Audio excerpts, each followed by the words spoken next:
പിന്നെ നമുക്ക് വരുന്ന രണ്ടാമത്തെ കാര്യമാണ് ഇതിന്റെ സ്പ്രിങ്. ഒരു സോഫന്റെ മെയിൻ ഘടകമാണ് സ്പ്രിങ്. ഈ സ്പ്രിങ്ങിൽ തന്നെ രണ്ട് തരമുണ്ട്. പോക്കറ്റഡ് സ്പ്രിങ് ഉണ്ട്, ബോണൽ സ്പ്രിങ് ഉണ്ട്. ഇതിൽ പോക്കറ്റഡ് സ്പ്രിങ്ങിൽ തന്നെ നമുക്ക് രണ്ട് തരം വരുന്നത്. ഈ സ്പ്രിങ് നമ്മൾ പോക്കറ്റഡ് ആക്കി വെക്കുന്നത് ഒരു ക്ലോത്തിന്റെ ഉള്ളിലാണ്. എന്ന് പറഞ്ഞാല് ഒരു വൈറ്റ് ക്ലോത്തിന്റെ ഉള്ളിലാണ് ഈ പോക്കറ്റഡ് സ്പ്രിങ് നമ്മൾ ലെയർ ലെയർ ആയിട്ട് വെക്കുന്നത്.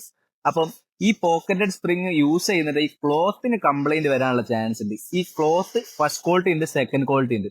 ഇതിൽ ഫസ്റ്റ് ക്വാളിറ്റി യൂസ് ചെയ്യുമ്പോഴാണ് നമുക്ക് ഒരു കംപ്ലൈന്റ് വരാണ്ട് ലൈഫ് ലോങ് നമ്മൾ വാറണ്ടി കൊടുക്കുന്നത്.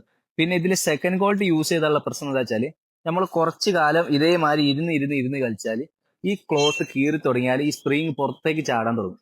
പുറത്തേക്ക് ചാടാൻ തുടങ്ങുമ്പോൾ അതിന്റെ മുകളിൽ ഉണ്ടാവണം വെറും 2 ഇഞ്ച് ഫോം ആയിരിക്കും. അപ്പൊ ആ ഫോമും കീറി കഴിഞ്ഞാലാണ് ഈ സോഫന്റെ എല്ലാവരും പറഞ്ഞത് ഇതിന്റെ സ്പ്രിങ് കംപ്ലൈന്റ് ആണ്, ഇതിന്റെ സ്പ്രിങ് കംപ്ലൈന്റ് ആണെന്ന് പറയുന്നത്. ഈ സ്പ്രിങ്ങിന് യൂസ് ചെയ്തിട്ടുള്ള കവറിംഗ് ആയിട്ടുള്ള ക്ലോത്ത് ആണ് ഇതിന്റെ കംപ്ലൈന്റ് വരാനുള്ള ഫസ്റ്റ് ഘടകം. നമുക്ക് വരുന്ന എല്ലാ കസ്റ്റമേഴ്സിനും നമ്മൾ ഈ സ്പ്രിങ്ങിന് 3 ഇയർ to 5 ഇയർ നമ്മൾ വാറണ്ടി കൊടുക്കുന്നുണ്ട്. അത് നമ്മൾ കസ്റ്റമേഴ്സിന് കൊടുക്കുന്നത് എന്താണെന്ന് വെച്ചാൽ കസ്റ്റമേഴ്സിന് ഞങ്ങളോടുള്ള ട്രസ്റ്റും ഞങ്ങൾക്ക് കസ്റ്റമേഴ്സിനോടുള്ള ട്രസ്റ്റും ഒന്നും കൂടി സ്ട്രോങ് ആവാൻ വേണ്ടിയാണ് നമ്മൾ ഈ വാറണ്ടി കൊടുക്കുന്നത്. അതേ വാറണ്ടി തന്നെ നമ്മൾ വുഡിനും കൊടുക്കുന്നുണ്ട്.